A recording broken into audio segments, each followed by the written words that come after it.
سورہ فتح کی میں نے کچھ آیہ مبارکہ پڑھنے کی سعادت حاصل کی۔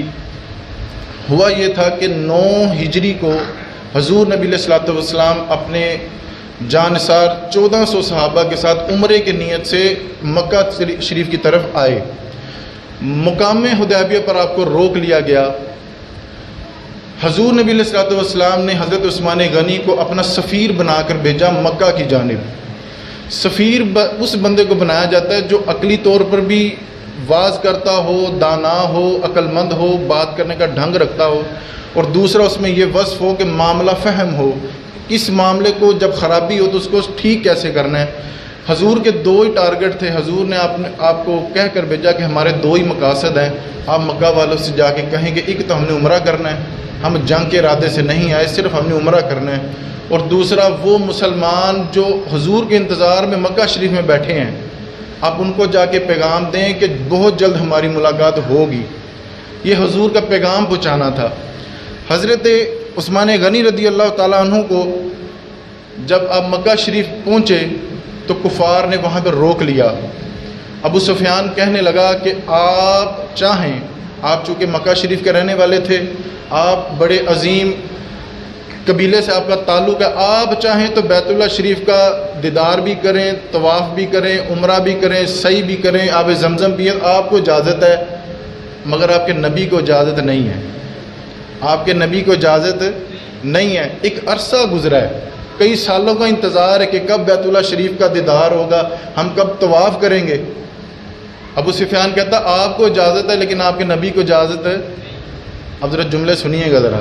حضرت عثمان غنی رضی اللہ تعالیٰ عنہ فرمانے لگے اس طواف کو ہم نے کرنا ہی کیا ہے کہ جس میں ہمارے نبی نہ ہو، اس طواف کو ہم نے کرنا ہی کیا ہے، اس صحیح کو ہم نے کرنا ہی کیا ہے۔ میں طواف تبھی کروں گا جب میرے آگے آگے میرے نبی چلیں گے، میں طواف تبھی کروں گا۔ آج کچھ لوگ ہمیں کہتے ہیں کہ ہم تو مدینے نہیں جاتے، ہم تو حج مکہ شریف سے کر کے مکہ شریف سے واپس آ جاتے ہیں، تو کیا ہمارا حج ہو جاتا ہے؟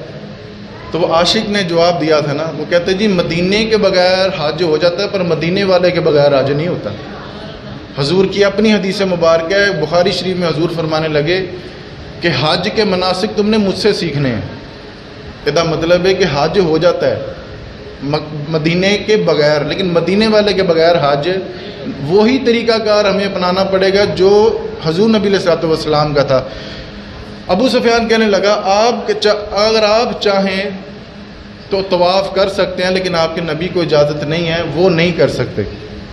اتنے میں افواہ پھیلا دی گئی، کفار نے آپ کو روک لیا، افواہ پھیلا دی گئی کہ حضرت عثمان غنی کو شہید کر دیا گیا، حضرت عثمان غنی کو شہید کر دیا گیا۔ اتنے میں جب یہ افواہ پھیلی، ایک صحابی حضور نبی علیہ الصلوۃ والسلام مقام حدیبیہ پہ ایک صحابی عرض کرنے لگے یا رسول اللہ صلی اللہ تعالیٰ علیہ وبارک وسلم، حضرت عثمان تو بڑے نظارے لے رہے ہوں گے، وہ تو طواف بھی کر رہے ہوں گے، اور جناب وہ بیت اللہ شریف کے نظارے بھی کر رہے ہوں گے، آب زمزم بھی پی رہے ہوں گے۔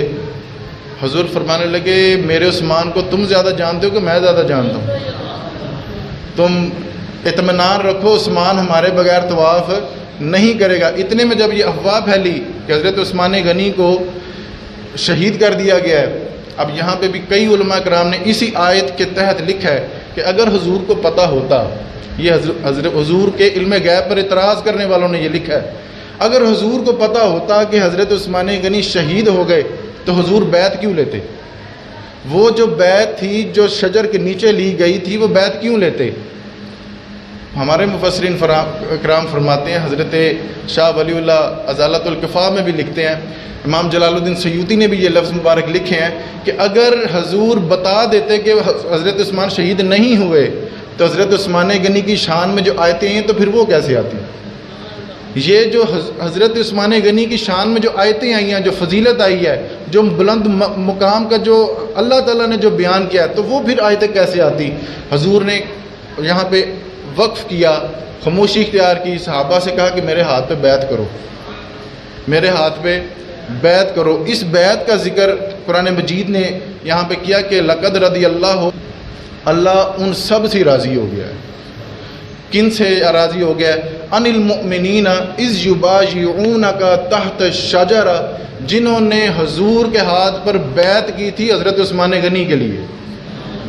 بیعت ویسے بھی ہوئی ہیں، مسجد نبوی شریف میں بھی بیعتیں ہوئی ہیں، مکہ شریف میں بھی بیعتیں ہوئی ہیں، بیت اللہ شریف میں بھی بیعتیں ہوئی ہیں، وہ بیعتیں بھی اللہ تعالیٰ کو بڑی محبوب ہیں، وہ بھی جنتی ہیں، لیکن اس بیعت کو شجر کے نیچے، کچھ علماء کرام فرماتے ہیں کہ کانٹے دار درخت تھا، کچھ علماء کرام فرماتے ہیں کہ بیری کا درخت تھا، جو بھی درخت تھا، جب قرآن مجید نے تحت شجرہ کہا کہ وہ جو بیعت کی تھی مومنین نے آپ کے ہاتھ کے اوپر، اللہ ان سے بڑا ہی راضی ہے۔ آپ حوالہ کہیں گے تو میں آپ کو دکھا دوں گا۔ علامہ اسماعیل حقی رحمۃ اللہ تعالیٰ علیہ فرماتے ہیں کہ جو سب سے پہلا بندہ اٹھا تھا نا بیعت کے لیے، وہ حضرت مولا علی شیر خدا اٹھے تھے۔ کدے واسے بلا؟ حضرت عثمان غنی کے لیے اٹھے تھے۔ آج کچھ اس طرح سے تاثر دیا جاتا ہے کہ شاید ان کے آپس میں اختلاف تھے۔ ایک بات میں آپ کو اور یہاں پہ لطیف بات کرتا چلوں، حسنین کریمین کا اور حضرت عثمان غنی کا جو تعلق ہے، حضرت عثمان غنی خالو ہیں ان کے۔ اچھا، جو خالو ہوتا ہے وہ بچوں کے باپ کا کیا ہوتا ہے جی؟ آپ تھے کی کہنے ہیں، سانڈو آخیدہ کی آخیدہ۔ کوئی بندہ کسی کے سانڈو کو بات کرے تو وہ برداشت کرے گا، اور کیسا وہ نالائق امتی ہے جو حضرت مولا علی شیر خدا کے سانڈو میں کمزوریاں ڈھونڈتا ہے، اور یہ وہ ثابت کرنے کی کوشش کرتا ہے کہ شاید ان میں اختلاف تھا تو انہوں نے ان کا حق مارا تھا، اور بھائی وہ تو بڑی پیار والے تھے۔ سب سے پہلی جو شخصیت اٹھی تھی حضور نبی علیہ الصلوۃ والسلام کے ہاتھ پر بیعت کرنے کے لیے، وہ حضرت مولا علی شیر خدا کی ذات والا صفات تھیں۔ آپ اٹھے، حضور ہم جائیں گے ہی نہیں جب تک ہم اپنے بھائی عثمان کے قتل کا بدلہ نہ لے لیں۔ یہ جذبہ تھا حضرت عثمان غنی کے کہ خون کا بدلہ لینے کے لیے ایک جذبہ تھا۔ اس کے بعد حضور نبی علیہ الصلوۃ والسلام، بخاری مسلم ہے، اسی آیت کے تحت حضور فرمانے لگے، آج جس نے میرے ہاتھ پر بیعت کر لی، اللہ جانے وہ 1000 صحابہ تھے، اللہ جانے وہ 1400 صحابہ تھے، 1400 صحابہ تھے، یہ سب کا ہی ذکر اس میں آ گیا۔ حضور فرمانے لگے، آج جس نے میرے ہاتھ پر بیعت کر لی، اللہ ان سے راضی بھی ہے، اور اللہ عنقریب ان کو جنت بھی عطا کرے گا۔ اللہ سب کو ہی جنت بھی عطا کرے گا۔